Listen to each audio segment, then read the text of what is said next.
Hey there, hi there, ho there, all you denizens of podcast land. Welcome back to Sports Frenzy 2.0.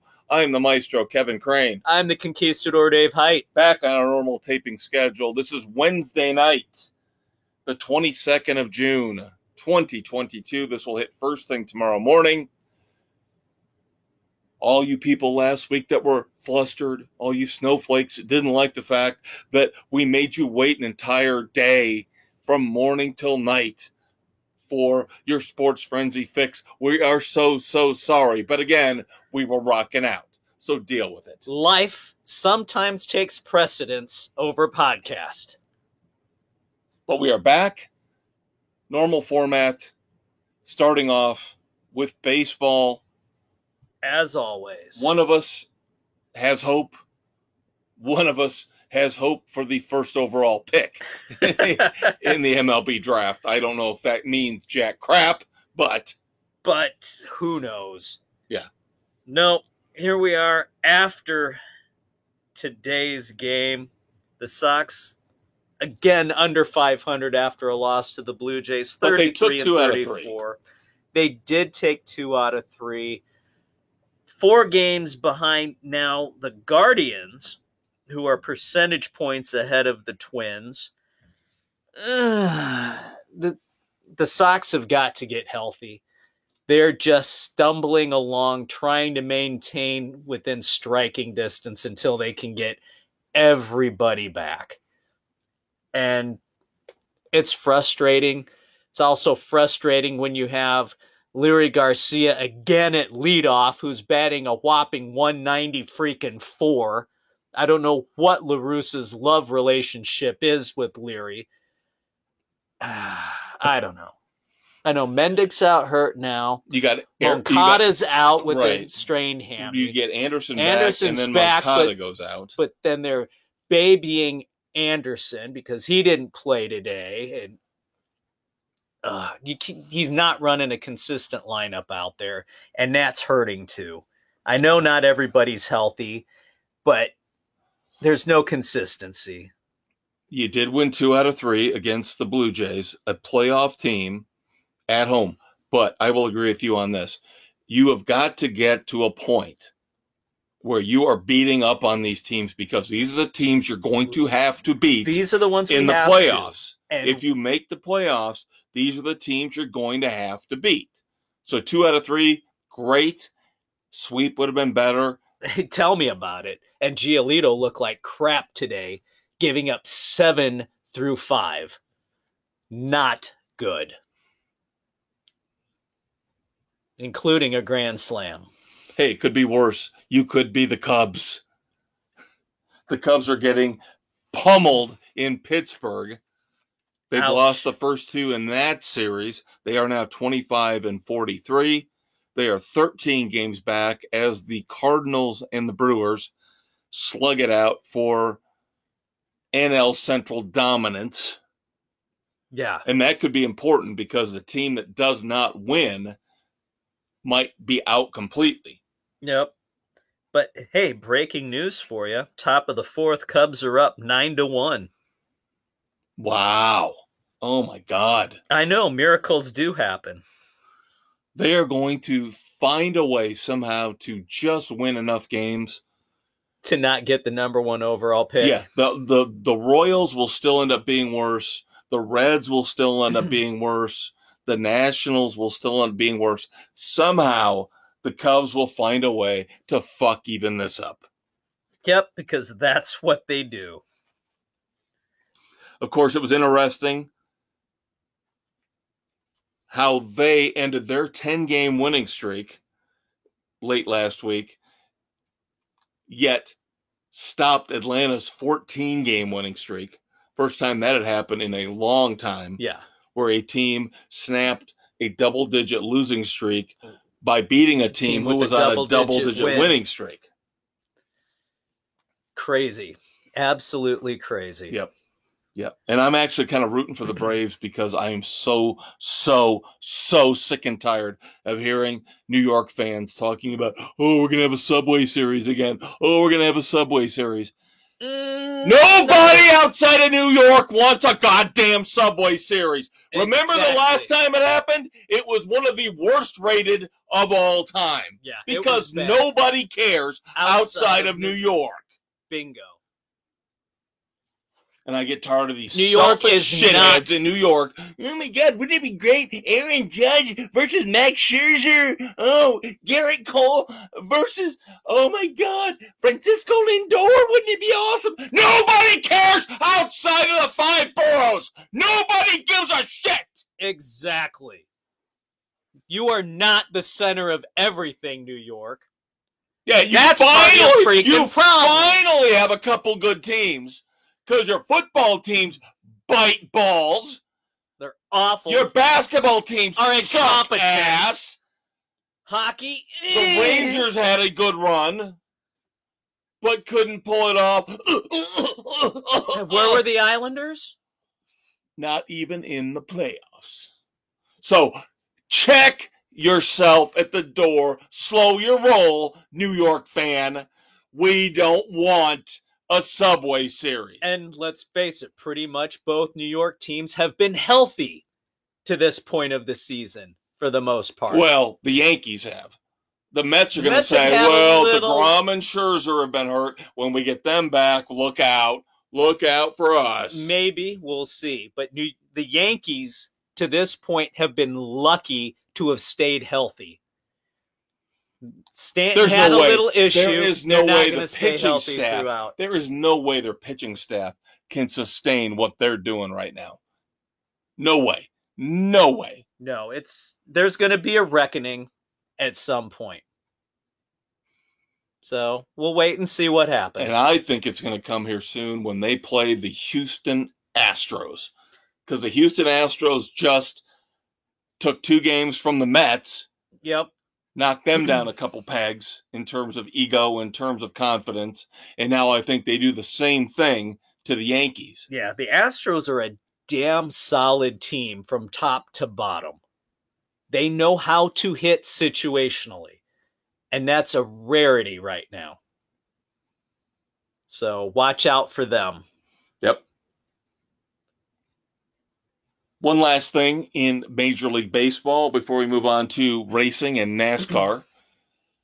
Dave and I have talked about duds, overpaid, overpriced players. Maybe this is what's going on with the Yankees right now. They're still not willing to budge in arbitration with Aaron Judge. No. And maybe this is why. Because Anthony Rendon, high-priced free agent from a couple years ago, signed with the Angels, is out for the year with a wrist injury. You look at his numbers over the 3 years since he has signed that contract, and he's not that much better than Jason fucking Hayward. No. Since Rendon signed that big deal, his numbers have tanked. And if you look, most of the guys who have signed big deals are not performing up to where they were. It's unrealistic. It's unrealistic. Yeah. You can't make $40 million a year and be expected to put up 120 RBIs, 40 home runs, a 2.5 ERA, 20 wins. It's not realistic. You're playing a frickin' kids game. This is why any game, what you're seeing with the Cleveland Guardians fascinates me. Because you have got one of the lowest payrolls in baseball. You've got one star player who decided to stay in Cleveland, signed a long-term extension under market value. But you have got one of the best, if not the best managers running that team. You've got a decent pitching staff. You've got a lot of decent young players around Ramirez. They're around Bieber. Solid.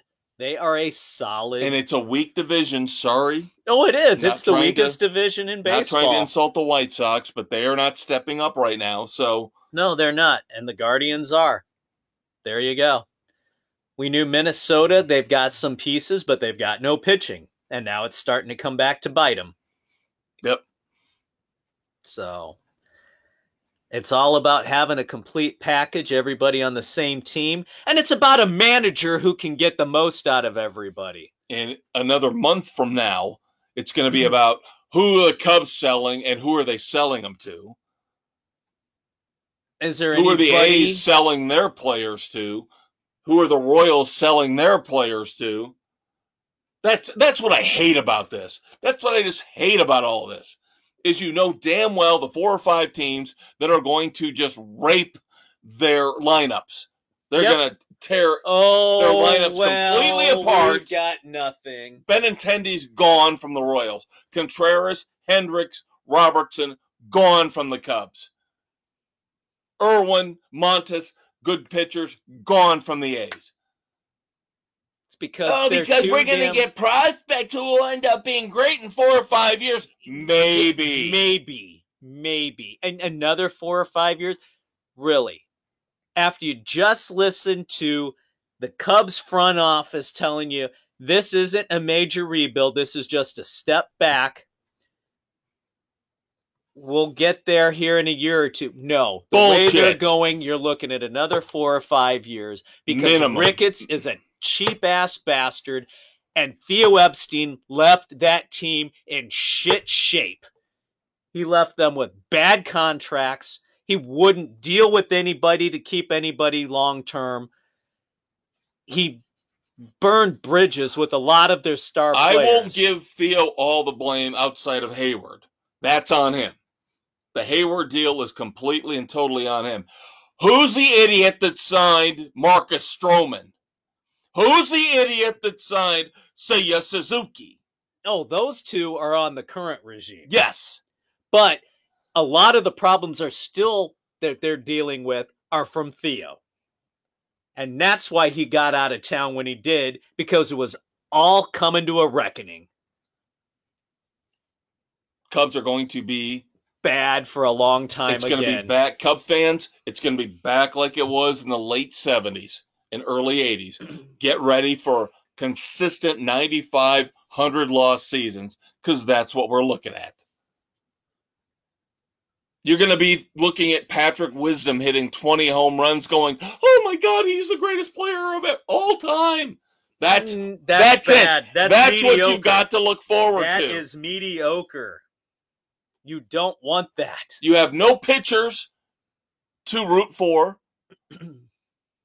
Your closer, again, Robertson's going to be gone. You will have nobody except Patrick Wisdom to root for, because he's an old free agent who's cheap, who they'll keep there, and he'll hit 220, and he'll hit 25 jacks, and you'll sit there and you'll take it and you'll like it, and you'll go pay for $14 beers because you're stupid like me. Rooting for this idiotic regime, as Dave said, fronted by the man who was more concerned about buying Chelsea than he is about making the Cubs viable again, Mr. Ricketts. No, he got his World Series. Yeah, that's it. He got one. That's all. He's not a winner. He's not a winner. He's not a good businessman. He doesn't understand how to make consistent winning and consistent success. He fucked us all over. He got his one, and now he'll never have to buy another beer again in Wrigleyville. Same goddamn thing with the Bears. Same thing with the Bears. We're still living off the euphoria of 1985. How about we start holding them accountable for getting a team on the field now that can compete, instead of still wishing for Steve McMichael and Mike Ditka and Walter Payton and the refrigerator? How about we demand success now? Hey, I'm with you with the White Sox on this. 2005. This was supposed to be our year this year. We did nothing to help shore up the bench, and we're paying for it now. They went cheap, and I still put a lot of the blame on Reinsdorf, the owner, for bringing in La Russa, who's made a lot of stupid-ass mistakes that led to a number of losses this year already. and he's not doing anything to try and make the team any better. A manager can do a lot with a little, and he's doing nothing to help them. It's pathetic. And sorry, Han, the GM, is complicit as well for not doing anything in the offseason, like I said, to shore up the bench, to solidify your second base position. It's bad. It's just stupid. Chicago's inept. And yes, we're Chicago fans, obviously, but I'm telling you, if we get a Subway Series with the Mets and the Yankees, it will destroy baseball. Nobody is going to watch the Yankees and the Mets outside of New York. Nobody. Nobody will. Nobody. Because nobody cares. Ugh. All right, we move on from baseball to NASCAR. Last week was an off week, the final off week of the 2022 Cup season for Father's Day.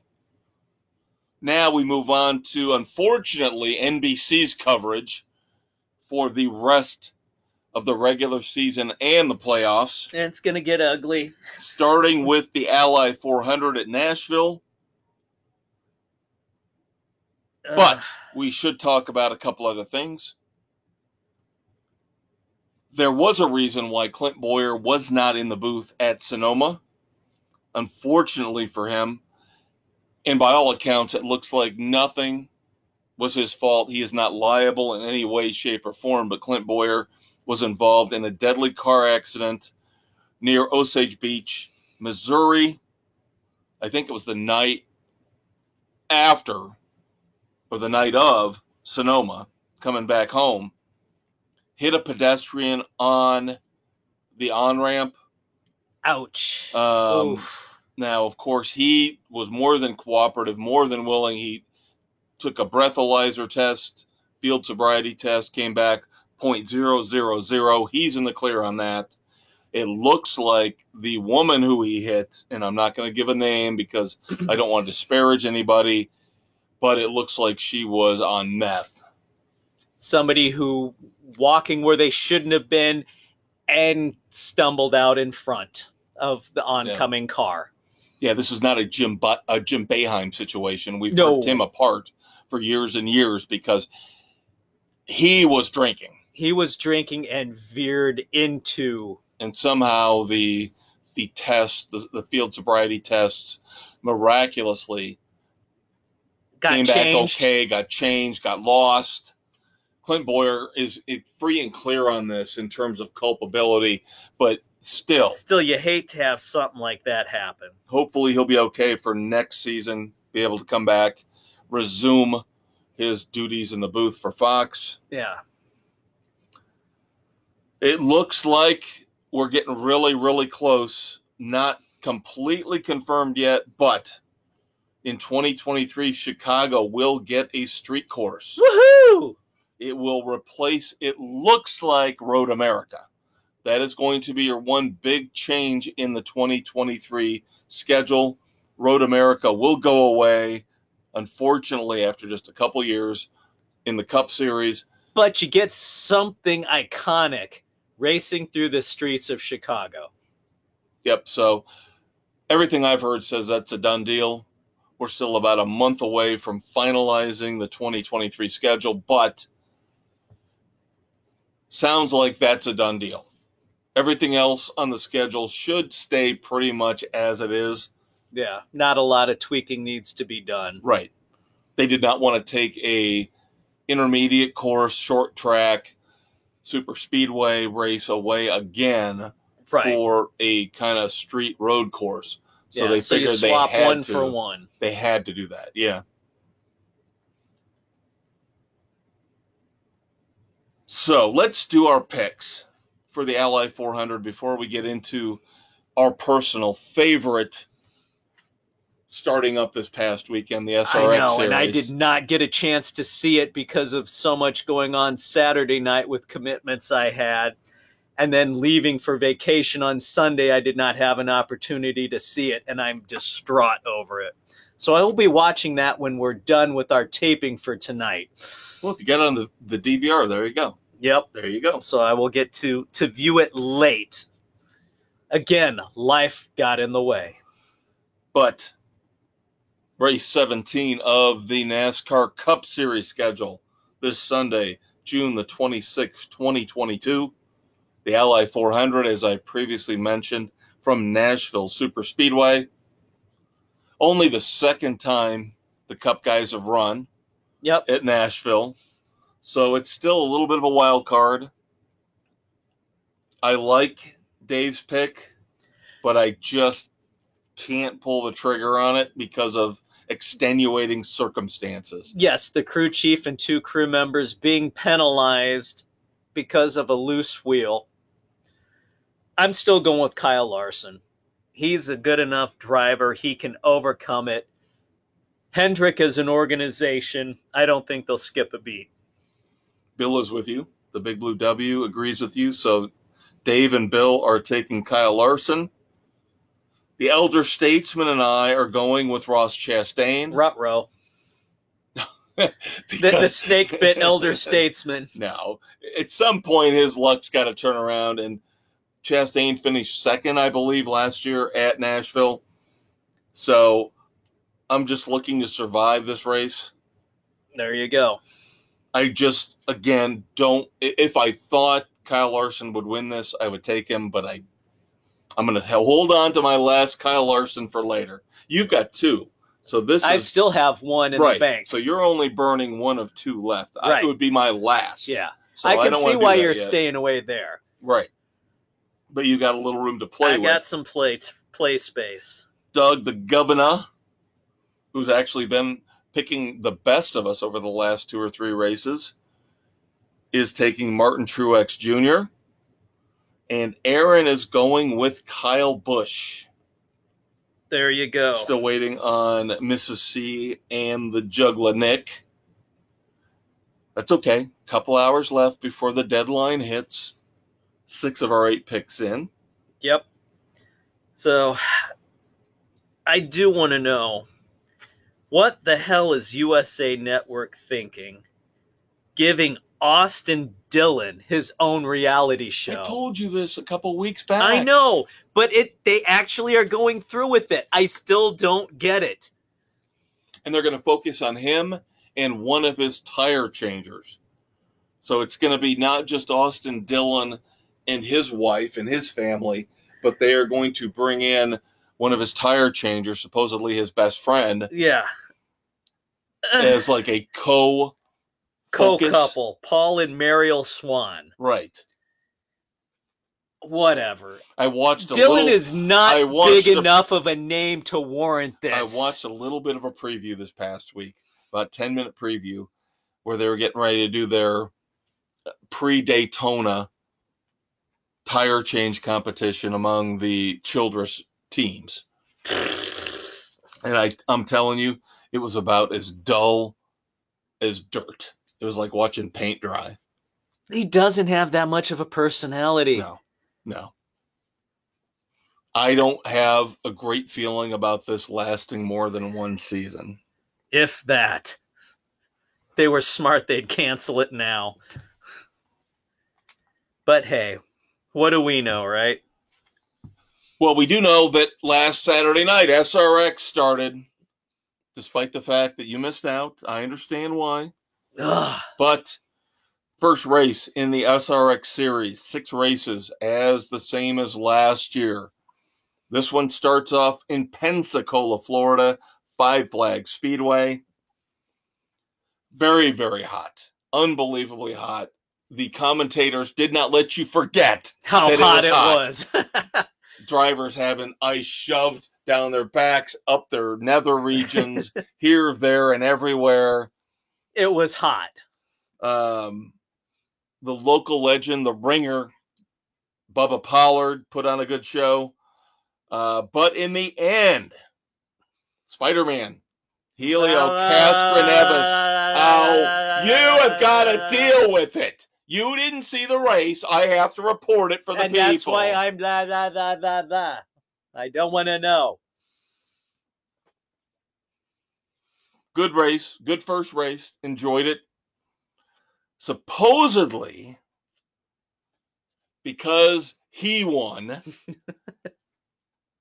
he had a deal set up where if he won, he's the guy who won. And can I just say his goddamn name? Oh, fine, whatever.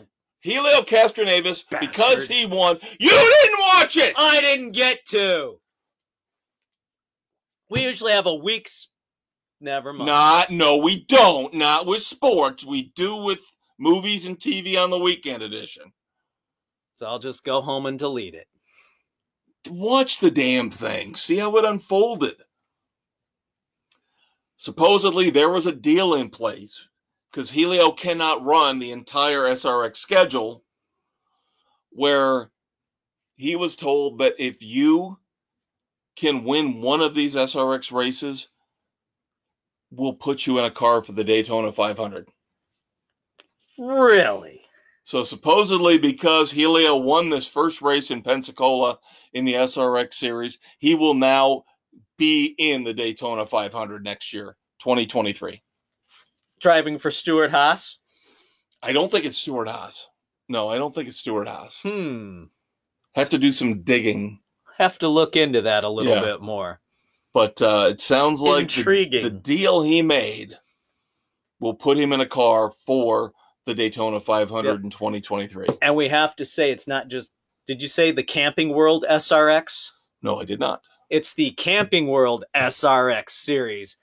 Camping World is on as the title sponsor for them. And supposedly, even though they're on for SRX, there are rumblings and rumors they might drop out of the Truck Series as title sponsor. Interesting. There has been no renewal on that contract as of last week. So you're seeing a lot of interesting things with NASCAR. You're seeing some of the ratings go up. You're seeing some of these teams getting long-term commitments. Hendricks Motorsports just got a long-term commitment from Valvoline through, I believe, 2027. But now the title sponsor for the Truck Series might be bailing out. Going with the SRX. They still are racing related, but at a smaller deal.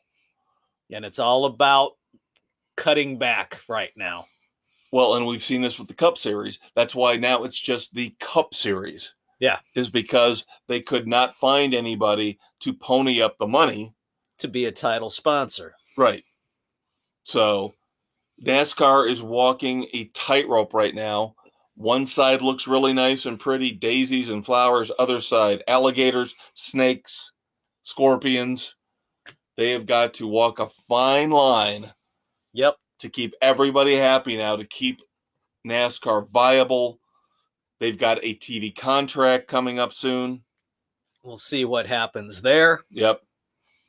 God help us. Please get NBC out of the mix. Get NBC out of the mix. Jesus. NBC can be painful. They never should have got racing. It's Steve Letarte. Steve Letarte's terrible. He is terrible. He's not good. As much as I don't like Dale Jr. or Jeff Burton, Steve Letarte just won't shut up. He sounds like he doesn't know how to talk. He can't explain things coherently, or at least the other two can. Well, the problem is it's not like the Fox booth where it feels like it's fun. It feels like in the past, even with Jeff Gordon, it was more fun. It was a party. They now had with Boyer, even more going so. Back and forth. They enjoyed themselves. It sounds like everything for NBC is forced. Yep, it's dry, clinical. I don't like it. I just don't like it. Which is sad that they cannot get Alan Bestwick, anybody to work with. No, it's not fun. We've got Rutledge Wood. Oh, now they're going to send him out. Now they're going to send him out to the local bars and establishments during the race to get a flavor of the locals. No, Rutledge Wood needs to go away. He is probably the worst part of that whole broadcast. Well, that's it for segment 1, kids. NFL, NBA, NHL coming up. We'll be right back. Feeling mildly fatigued? Need a day off even if you just took one a few days ago? Make $30 million a year but just don't want to work for it? You need to join the NBA Load Management Club right now. When they're not napping or texting, guest lecturers Anthony Davis and Kyrie Irving will describe foolproof ways to earn tens of thousands of dollars by not doing anything. Sports Frenzy 2.0, available on Spotify, Google, Radio Public, Pocket Casts, and wherever you listen to your favorite podcasts, is currently negotiating with LeBron James to bring his popular How to Make the Hall of Fame Without Really Trying webinar live and in person to the Load Management Club. Thanks again to Sports Frenzy 2.0 and all you apathetic fans out there for making us a success. Hey kids, welcome back to Sports Frenzy 2.0. Here was re-record on June 22nd, 2022. This will drop the 23rd, Thursday. As always, I am the Conquistador, Dave Height. And I am the Maestro, Kevin Crane. And we are going to put the NBA season to bed. All hail the Warriors. 4th championship in the last 8 years. Good for Steph Curry getting his finals MVP, solidifying himself as one of the greatest players of this generation. And of course, there are so many debates, so many arguments to be had. Now, is he better than LeBron James? Are they equal? Are they even close to Kobe, Michael Jordan? I say no. No. I think the case can be made that in some ways Steph Curry is better than LeBron James, but I can also make the case the other way. Yeah. LeBron James probably better overall player. Steph Curry much better shooter, is probably the greatest much better teammate. That's the thing. If you are good at everything like LeBron James, right? He's good at everything. But Steph Curry is the greatest shooter of all time. And I will go down with anybody fighting who wants to argue that.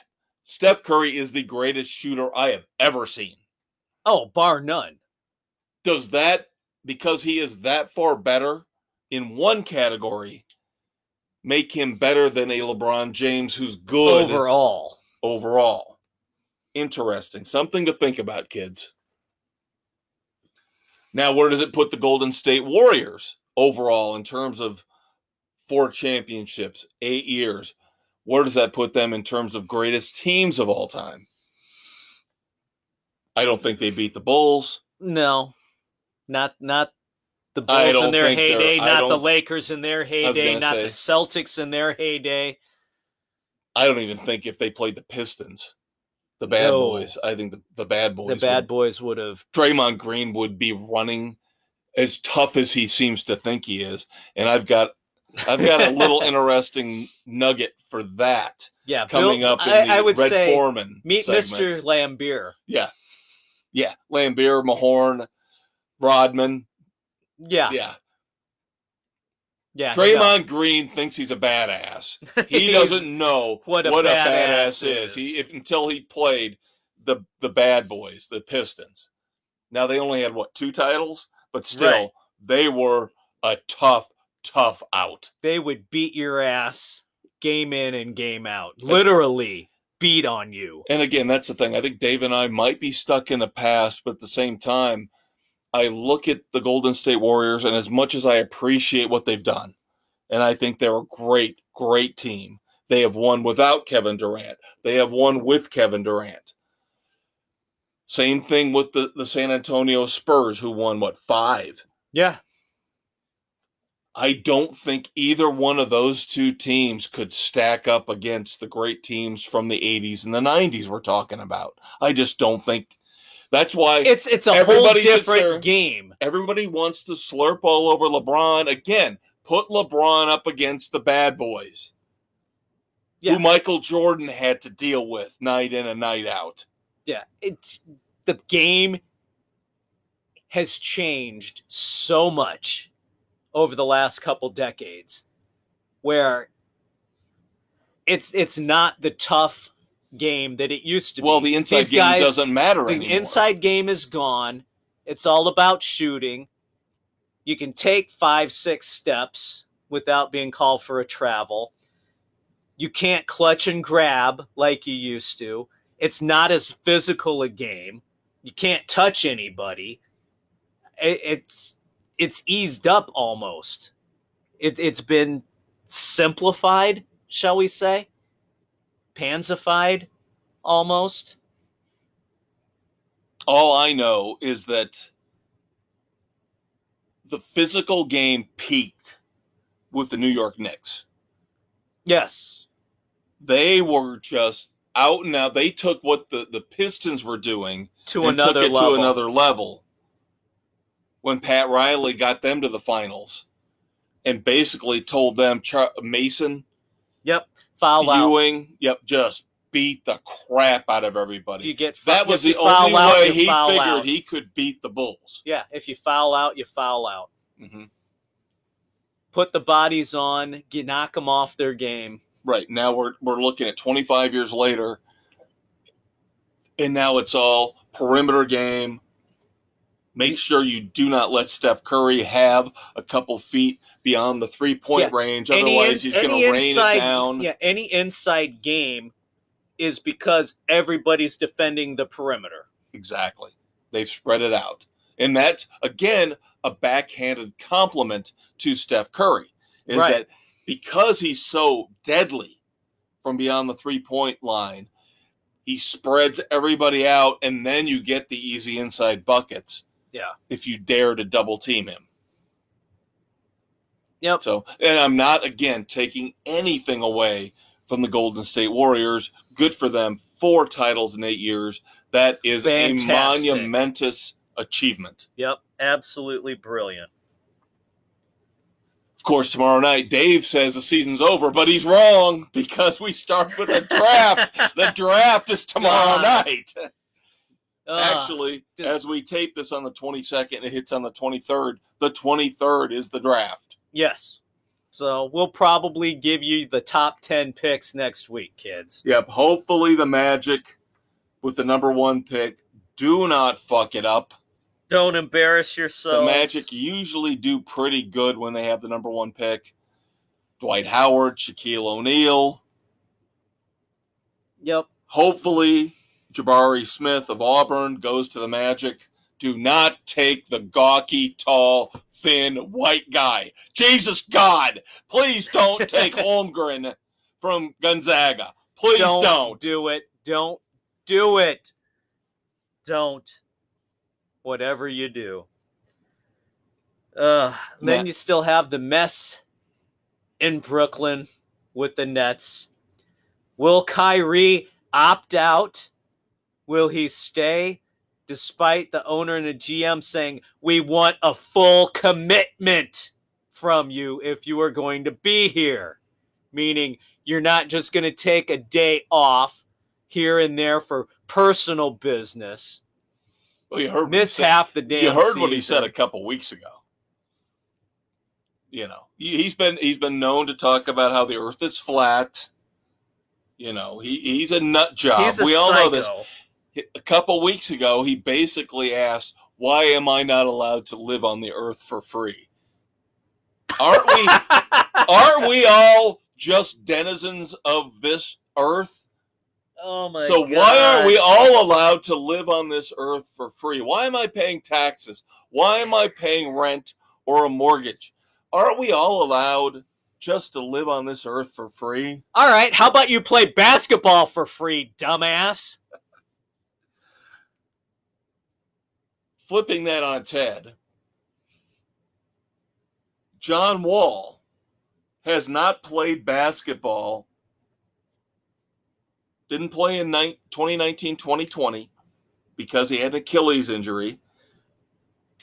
Did not play in 2021-2022 because of a mutual agreement with him and the Rockets where they said, well, we don't want you to get hurt because it could damage your trade value. So we're going to pay you not to on the play. bench. Where have we heard this before? Where have we heard this before? Ben Simmons? God. Kyrie Irving?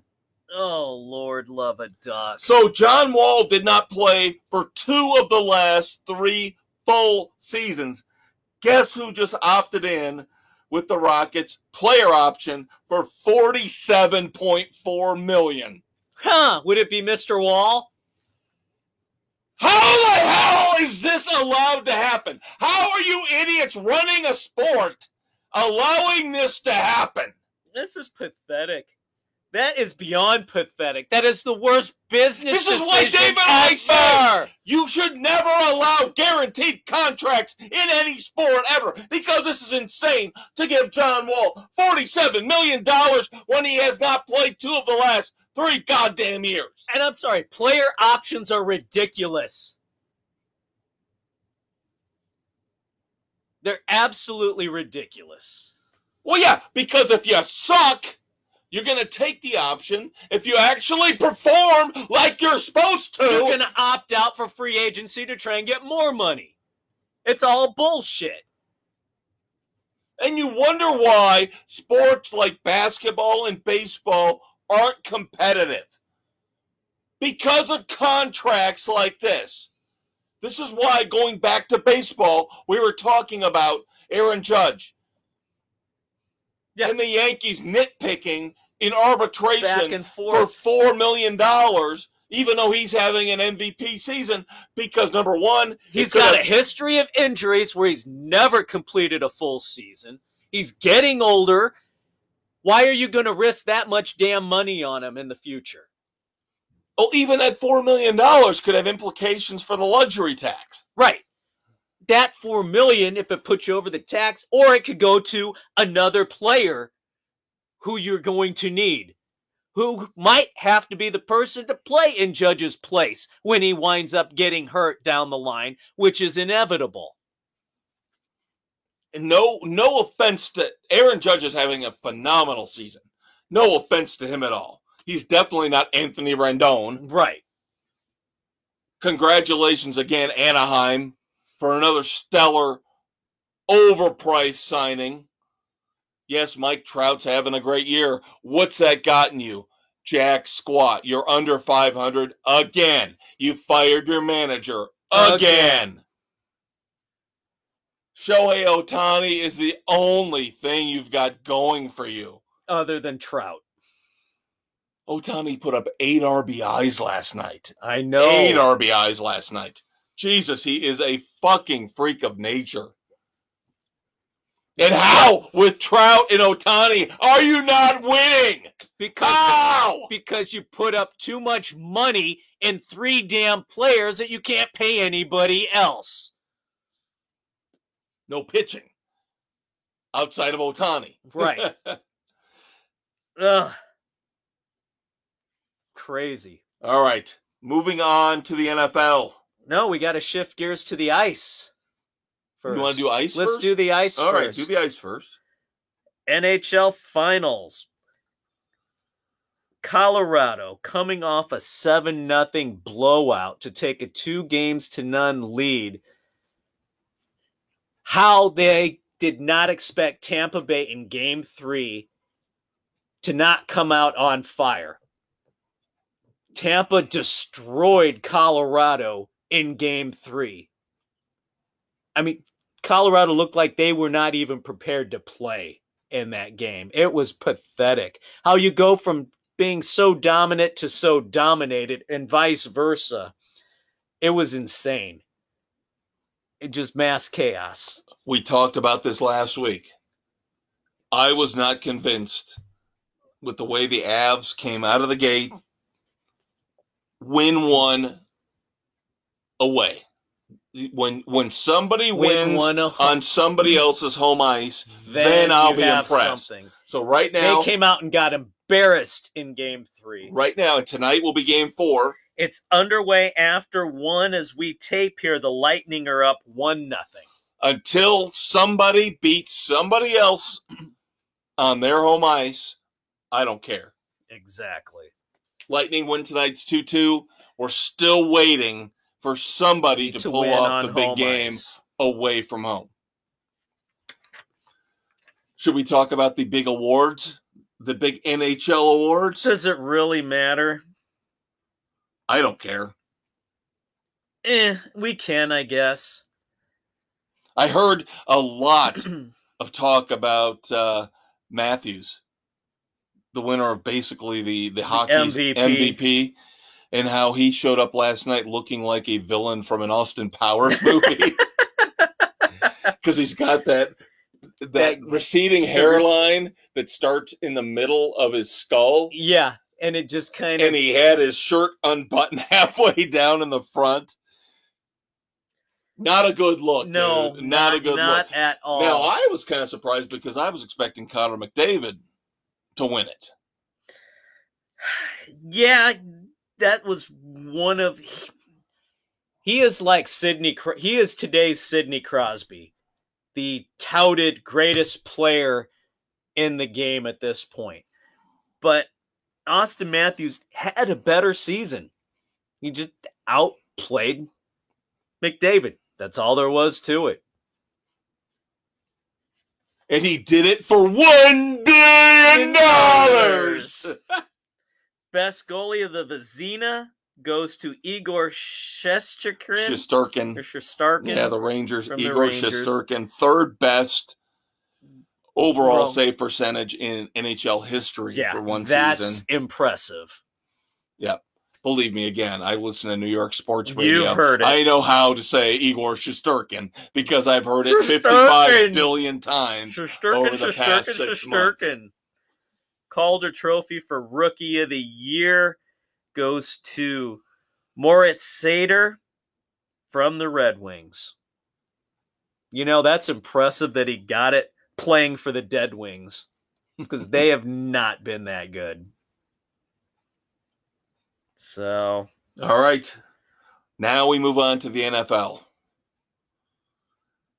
Even though this mini bombshell hit the other day, there is still rumors, speculations that Deshaun Watson is still within the next 2 weeks going to be hit with a massive suspension. But Tony Busby, the attorney, for most of the women in the lawsuits, 20 of the 24 lawsuits have been settled. Confidentially settled. Although the initial one, the one that started it all, is still out there. She's not settling. She's still pushing. She wants vindication on this scumbag. And I'm sorry, when all is said and done, when he has to pay everybody off, I hope it takes every bit of that frickin' contract he got from Cleveland. And of course, they have to defend him. The National Football League Players Association has to defend him. They are required to. And they are going to go after, by all accounts, Robert Kraft, Jerry Jones, and Daniel Snyder and ask, why do those three owners get away with basically doing the murder, same damn thing? Yeah, quote unquote murder. Same thing, sexual assault, sexual improprieties, but Deshaun Watson's going to get hammered. So that will be interesting to see. That the Players Association should go after him for those three guys. How long will this now drag out? Again, I've heard they are going to come down within 2 weeks with a penalty, but does it get appealed? And is this part of the appeal? There's going to be appeals and everything else going on. It's insane. And speaking of Daniel Snyder, he still refuses to testify. Congress is going to have to issue a subpoena because he has got to be held accountable for all the shit going on within the Commanders organization. And it all starts and ends with him. Yeah.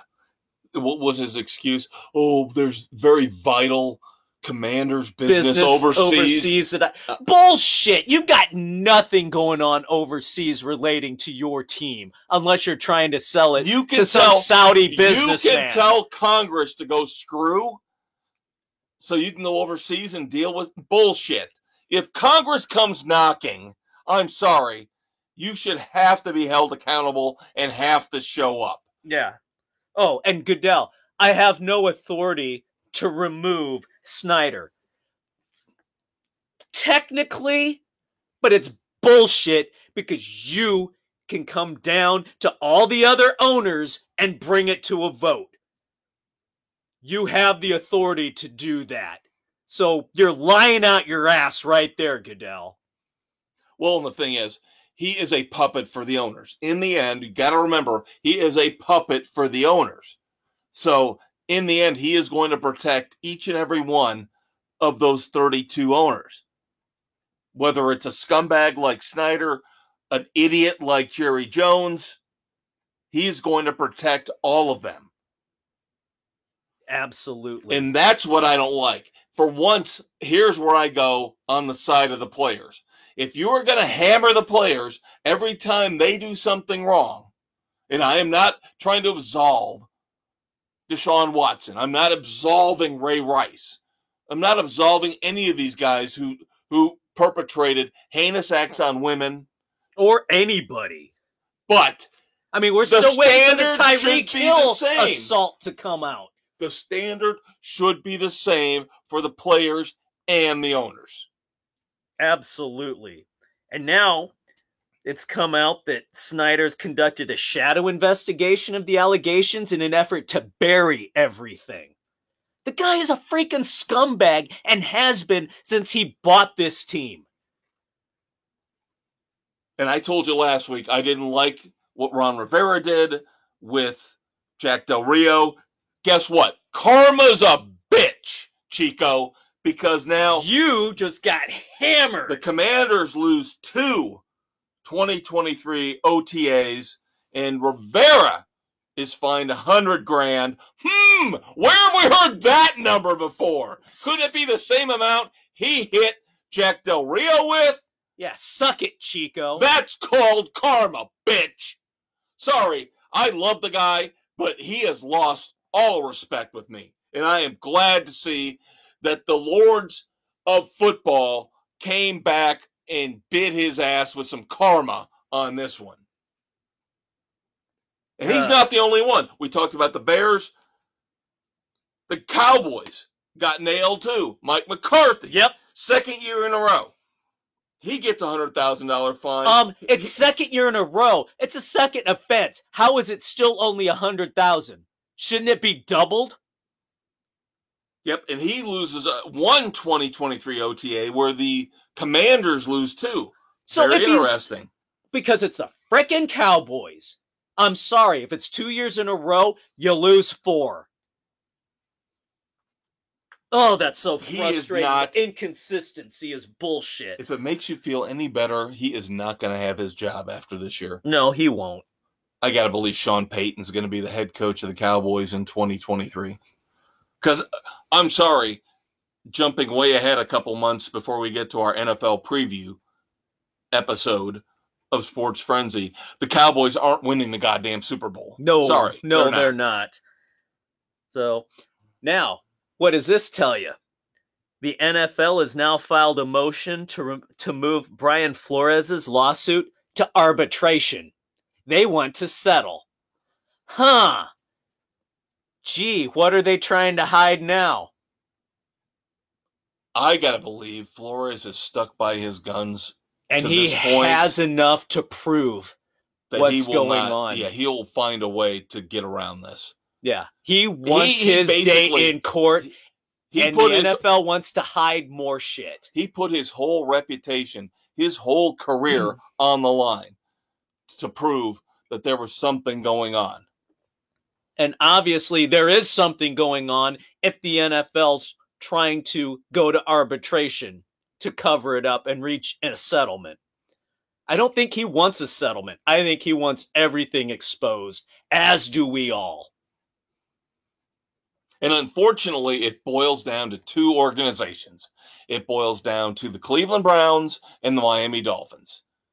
And I'm sorry, but I don't want to paint a broad picture, broad stroke, and say the entire league is at fault, the entire league is discriminatory, or the entire league is underhanded. But those two organizations now, the Browns have pretty much proven it. That they are scumbags. With the Deshaun Watson signing, and we're hearing all the different stories about the Tom Brady meeting and all the things, Sean Payton. Ross has been a disaster as an owner for the Dolphins. There are a handful of team owners, Daniel Snyder included. Daniel Snyder who ruin it for everybody. It's the way it always is in life. It's the way it always is in life. It takes just a few to ruin it for everybody.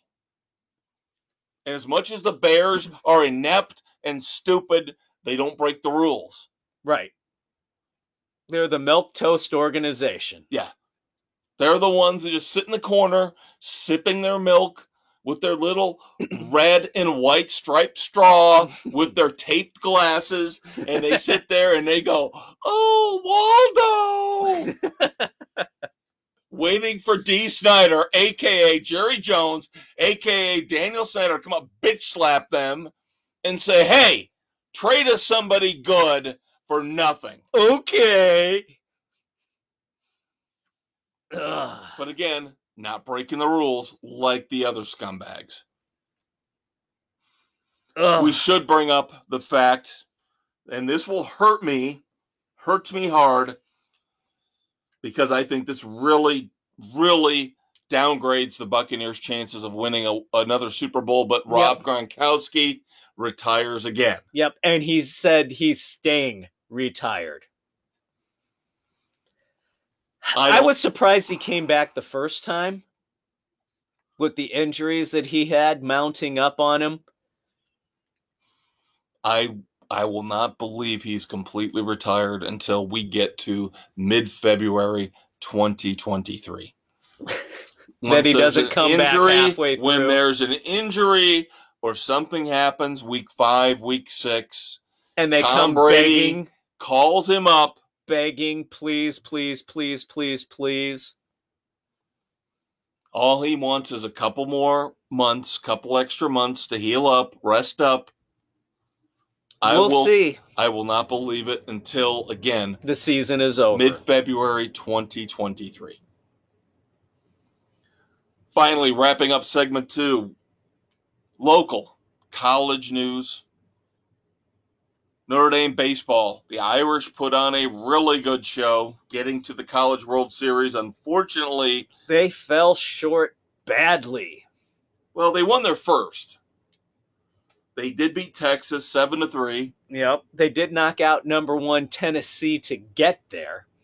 But then they got smacked down by Oklahoma 6-2, and then the death blow was Texas A&M 5-1. Yep, their offense disappeared in the 2 losses back to back. So much for the rally bananas. Yeah, I saw a picture of that. The guy holding up a banana. What the hell is that? I don't know. Whatever tries to get you there. Stay tuned. More coming up, kids. Rally monkeys, rally bananas. Jesus God. Monkeys eating bananas.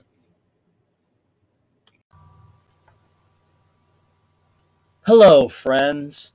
Are you tired of the boring sports analysis you get from the major outlets?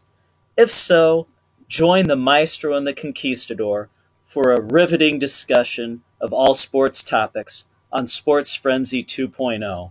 Available on Spotify, Google, Apple, and wherever podcasts are available. All right, kids, time to wrap things up here on Sports Frenzy 2.0.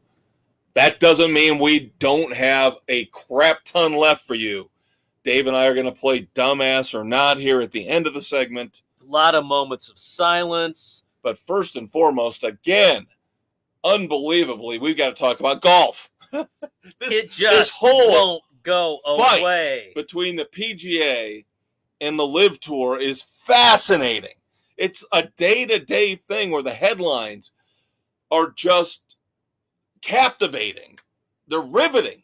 Because yesterday I saw the crawl come across the screen. Brooks Koepka is leaving for the LIV Tour. I'm like, that's it. That's got to be it. 8 of the top 50 players are now with the LIV. Yep. In addition to Brooks Koepka, Abraham Ancer, you might not know his name, but he is one of the top 50 golfers.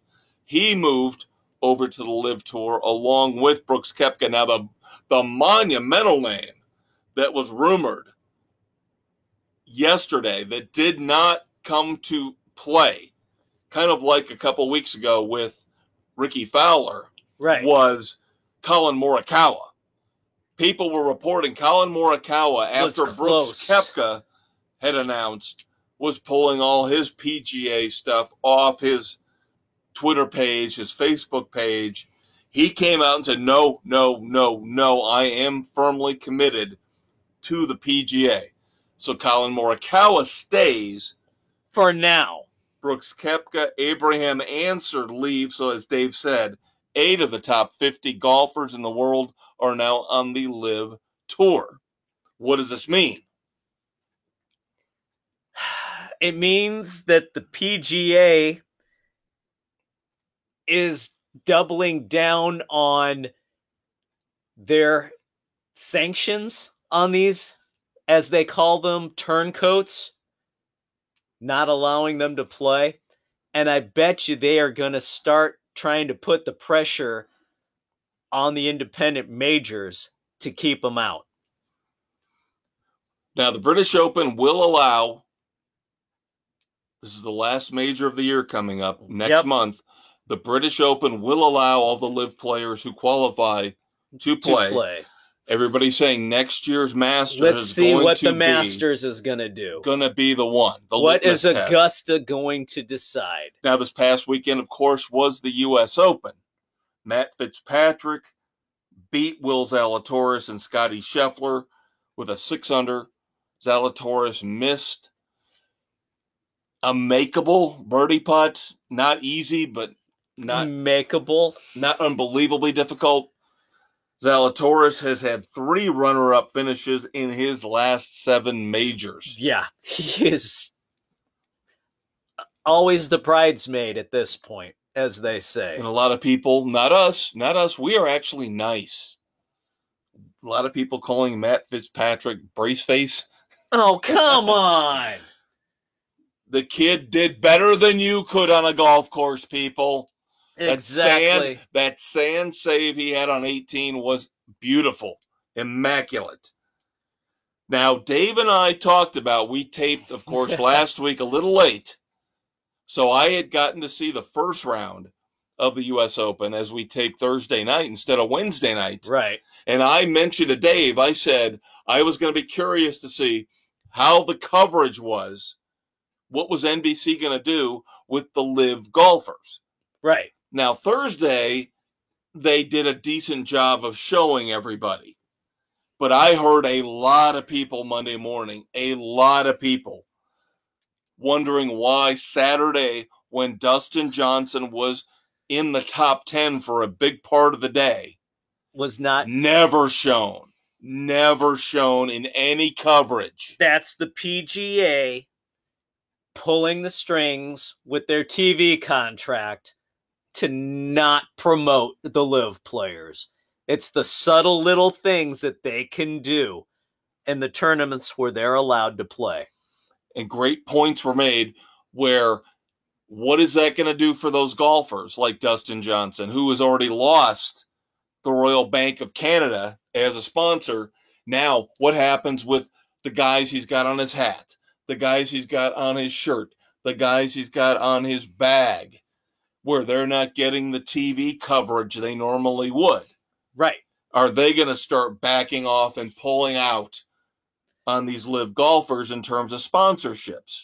Maybe for the PGA events that they perform in, but when the LIV events are on, they'll be there. But that's the thing. We talked about that last week. Who's going to step up and actually give the LIV Tour a bigger platform than just a YouTube channel? Who is going to be the first one to cave?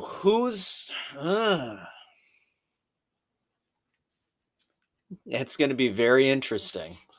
I would have said in the old days, it would have been somebody like Spike TV. Right. Spike TV, TNT. Right, but now TNT won't do it. No.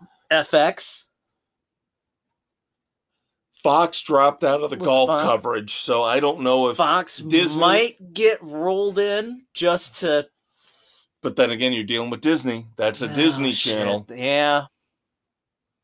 But the even bigger news when it comes to this PGA versus Live Tour battle came out yesterday, where the PGA unbelievably somehow found $160 million, where now they're saying, oh, we can increase the purses. We're going to have 8 no-cut events for the top 50 in the FedEx rankings from the previous year, a guaranteed purse of $20 million minimum for each of these 8 events.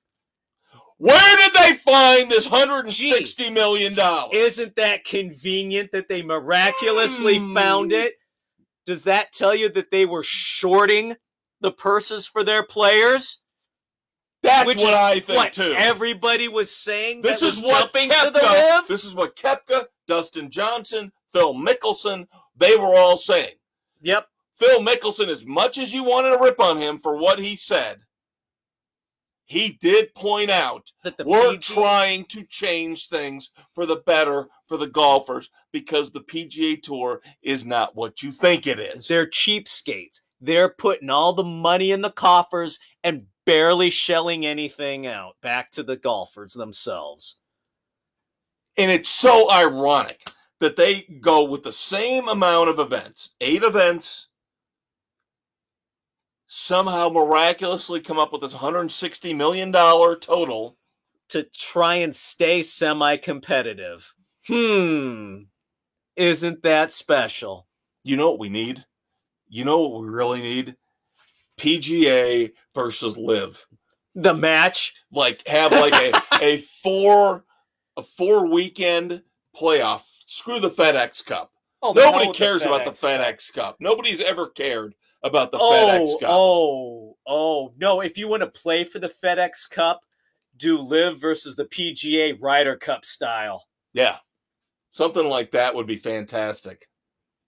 Again, the Maestro and I should be running everything. Because everybody acknowledges still through all this kerfluffle, through all this anger and hatred and fighting and sniping and this money and that money, that the 4 majors are what matters. Nobody's ever cared about the FedEx Cup. No, the FedEx Cup is a joke to try and get people to stay interested. That was already a money grab for the PGA players. Right. That was just an attempt by the PGA to draw more attention to their events. They tried to set up a playoff like NASCAR that failed even more miserably than NASCAR's has. Yeah, because let's face it, it's the 4 majors that anybody cares about. Nobody cares about the rest of the PGA events. And that was the big thing, is where these guys who left for the Live Tour wanted to make sure that they had a reasonable chance of being able to play in the 4 majors. Right. They didn't care about the RBC Canadian Open. They don't care about the Travelers this weekend. They care about, we're going to go make the easy money, and then we want to be able to solidify our legacy by playing in the majors. That's why Dave and I said next spring when the Masters rolls around, that's going to tell the story. Stay tuned, kids. I'm loving this. This isn't over yet. This is making golf even more fun than I could have ever hoped. This is better than DeChambeau Koepka. Well, think about it. This is almost like if... And it puts them back in the same league. If the USFL was actually a relevant threat to the NFL. Yeah. Think about it that way. We know it's not because 14 people show up in Birmingham, Alabama right now for USFL games. All right, but think to put it in perspective, this is the AFL, NFL, the ABA, and the NBA. where they had to concede, where they had to bring teams in. They had to accept. Yes, completely agree. Finally, in golf, before we move on, one of the great voices. He was not only a great player, but one of the great voices in the booth for CBS is retiring in August. Nick Faldo. Nick Faldo, one of the greats, one of the good guys, I think you can say. Love Nick Faldo. Always a classy guy on the course, always classy in the booth. I mean, he knew the game inside and out, knew the players, could relate to everybody. I mean, he was the perfect guy to be there with Nance. They played off of each other so well at the major events. I think they said Trevor Immelman will now take over next year. Okay, great. Whatever. Did Trevor Immelman ever even win a major? I have no idea. I've never heard his name until now. So there you go. All right, now we got to move on to controversial stuff. But finally, it looks like common sense, God help us, prevailed when it comes to this whole debate about transgender athletes, at least when it comes to college swimming. FINA, the body that oversees the swimming, especially for the women, yes, has come out and said they are going to restrict transgender swimmers from the elite events. They will have a third open division. They'll have men, women, and an open division. Open. They will restrict anybody who wants to enter a women's swimming competition.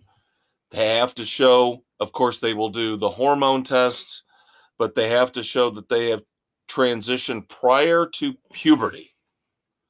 Which I know this sounds this sounds weird and goofy for us to be talking about here on Sports Frenzy, but it ties into what Dave and I have talked about, in that this Leah Thomas transitioned so late in life, she has a male body, and it's not fair that she gets to compete against biological women. Exactly.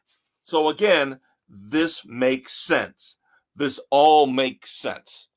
It still doesn't make sense if people are transitioning, but that's besides the point, I guess. No, that's a topic for another day, another rant. But not on Sports Frenzy. Yep. You got certain equipment that you were born with. Just deal with it. There's other more important things for you to go through life and worry about than your equipment. I have to make light of it. Of course, that's a joke from the league. Yeah, exactly. But I have to make light of it because it's just gotten so ridiculous and so silly. Oh, and we can bring it up on the weekend edition, too, with the new show that's coming out, a new reality show, which is just pisses me off to no end. Yep. All right. Unfortunately, we've talked the last couple of weeks about how there weren't a lot of moments of silence, but this week, we got kicked in the nuts on this week. Karma, the Grim Reaper, has caught up with us, so we have a lot, and unfortunately, a lot of young people in the world of athletics who have died way too soon. You want to begin? Ravens linebacker Jaylon Ferguson at 26 years old. Just getting ready to start his fourth season. Right. And this is going to be a recurring theme, especially with the younger people here who've passed away, is that there has been no definitive cause of death put forth yet. We're hoping, of course, I hate to say it, I just hope natural causes. I don't want a family to go through the media frenzy that would obviously ensue if something came out about drugs or performance-enhancing substances. Let's just hope Jaylon Ferguson passed away peacefully in his sleep. Yep. And not, again, another one we don't know the cause of death, but Caleb Swanigan, former Purdue basketball star, 2015 Mr. Indiana basketball player, played a couple seasons in the NBA with the Trailblazers. 25, suddenly passed away. Yep. 2017 first-round pick of the Trailblazers. Again, yeah, like Dave said. We don't know. Thoughts and prayers to his family and friends. Somebody who is not young, but relatively not old, should not have passed away at this age, but was not in the greatest of shape. Fun, goofy guy who did a lot of sideline work for the NFL on Fox. Yep. Tony Siragusa passed away. Defensive end for the Colts and the Ravens. Yep. This is not a good week for the Baltimore Ravens community. The family of the Ravens family is really getting hit hard this week. Yeah. But Goose, thoughts and prayers to his family and friends. Hell of a player. Jumping over to NASCAR, 95-year-old Bruton Smith, track owner of Speedway Motorsports, Speedway Children's Charities, started off as a promoter and owner of Charlotte Motor Speedway and built his racing track empire from there, has passed away. Yeah, Bruton He's a Smith. legend. Yeah, Bruton. For those of you as a track owner and promoter. Yeah, for those of you who listen to this show and you get kind of tired, oh my God, they're talking NASCAR. You don't understand. Bruton Smith is, like Dave said, a legend. Bruton Smith is one of the biggest names of the past 60 years in NASCAR. You don't understand how big of a deal this is that he has passed away.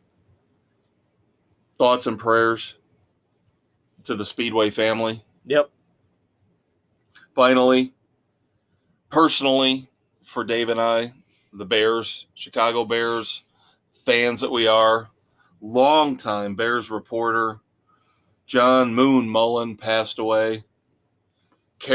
Covered the Bears, carried the torch for the Bears all the way through the Ditka years in the 80s. We got guys out there now that we know, that we love, sometimes hate, that cover the Bears. A lot of hate. But John Moon Mullen was the guy who was at the forefront of covering the Bears during their glory day. Days? Can I call it days? Days past. As I bitterly said earlier, days of 1 year. Days of yore. Days of yore. R.I.P. John Moon Mullen. All right. Time to play. As we do, we pivot. Pivot. From sorrow to idiocy. As we're going to play Dumbass or Not. I have 5 for Dave this week. You kids play along at home. You tell me. You tell Dave. On Facebook, Spotify, Anchor, Google, Radio Public, Pocket Cast, Breaker, Apple, Overcast, Castbox, and Stitcher! If you think I've overstepped my bounds, I do it all the time, are these people dumbasses or are they not? Let us begin. We mentioned Will Zalatoris. He's a great golfer, okay? I am not ripping on his golf game, even though he is still waiting, trying to find that opening to win his first major. But this is something you cannot say. You have to be a little self-aware.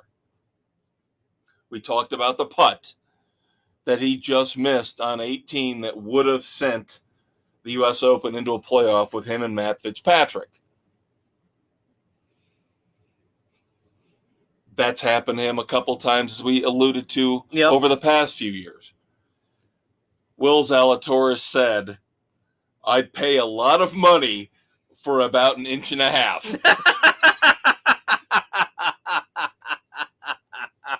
That's what she said. You can't say that. You can't say that. You've got to be a little self-aware. Oh, come on. You're going to give him a break? I'm giving him a break on that one. It's the heat of the moment. All right. We give Will Zalatoris a pass. He is not a dumbass. Jesus. Don't talk about wanting an inch and a half anymore, Will. Okay? The money you made in second place should have got you laid. Exactly. Don't worry about the inch and a half. All right. I saw this today, and this is just another great example of why Tampa Bay, the Rays, have to figure out how to get the hell out of Tampa. And it's amazing, again, because the Lightning prosper there. The Buccaneers prosper there, but they just treat the Rays like crap.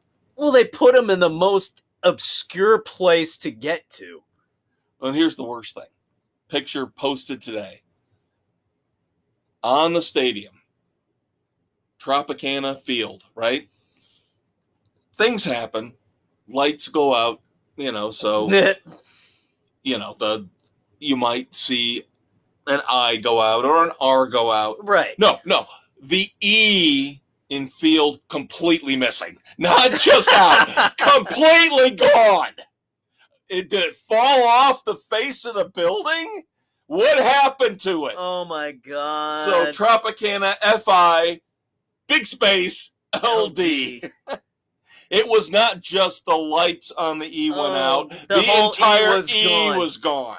That tells you what a crappy stadium it is, the disrepair, the lack of any motivation on the part of the Tampa area to keep them there. Dumbass? Oh, complete dumbasses. All right. I have not seen confirmation of this, but I heard this about 5 hours ago. And if this is true, this could be the dumbest moment in United States copyright trademark history. Oh, Lord. Supposedly, again, have not seen confirmation yet. Early reports. Ohio State has gotten a trademark for the. Bullshit! As they say, the Ohio State. No, you cannot trademark a fucking word like that. No. That is complete dumbassery. Because now anytime anybody types or says they're supposed to get money. Bullshit. Well, no, it's limited to college athletics only. You know who this fucks over, supposedly? The U. Yes.